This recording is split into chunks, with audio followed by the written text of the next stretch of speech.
Hi everyone, my name is Harrison Pyros. I'm an econ and poli-sci student at UC Santa Barbara in good old California. Um, I'll be reading the prose fiction piece of Feral Woman. I don't know what page it's on, so good luck. And if you like this story, tell a friend. If you don't like this story, tell an enemy. I don't know. But yeah, I'll read it for you guys. Feral Woman. That's what they're calling her in the newspaper. Unashamedly, unabashedly, total headline material, our editor says with too much excitement. At our editor's instructions, commanding the room like a drill sergeant, I watch my coworkers comb the court records websites and hound their sources at the police station, searching every nook and cranny for her mugshot. It takes 30 minutes to get and is immediately plastered at the top of our website. The paper is set to run tomorrow with her face planted on the front page.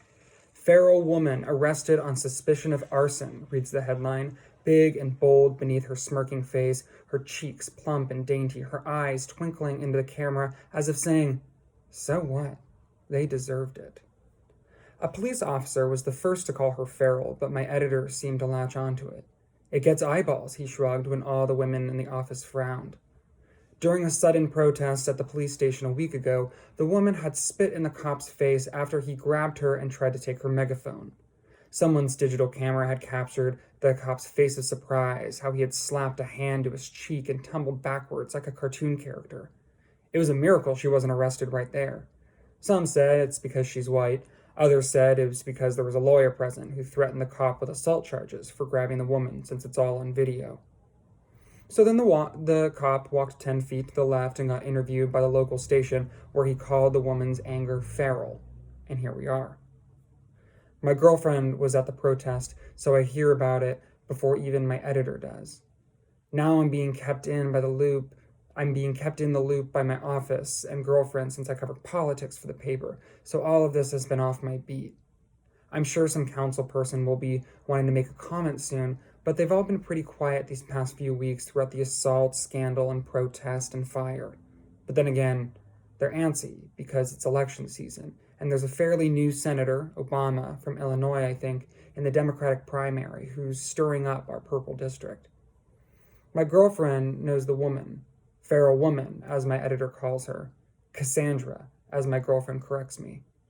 The night after the arrest, the mugshot gets plenty of eyeballs. I ask my girlfriend if she thinks the woman did it. Is she guilty? Is she as feral as they say?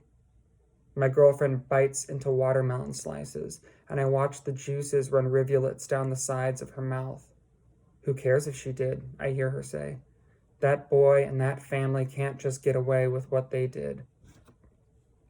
I hear the subtle crunch of the fruit between her teeth when I ask if she thinks the boy did what everyone is saying he did. Of course, she says without blinking. Without a doubt. I have already read the article about the arson, and so has my girlfriend, but it's still open on her laptop.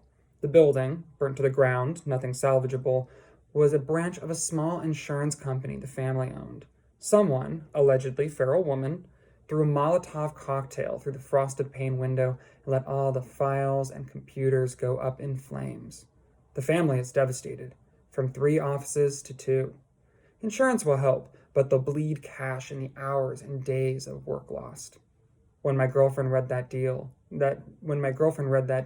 she laughed. The next morning, my coworker approaches me with shark-like journalistic glee, holding photos still hot from the Xerox. It's the son's car, he says, showing me a picture of a tan 4-seater with the word rapist keyed across the side in jagged letters. The girl he assaulted has an alibi, he says, because nobody likes to use the R word. So does feral woman.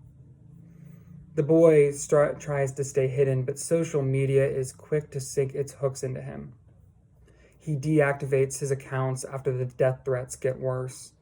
The girl that originally accused him is making statements, but not about his car.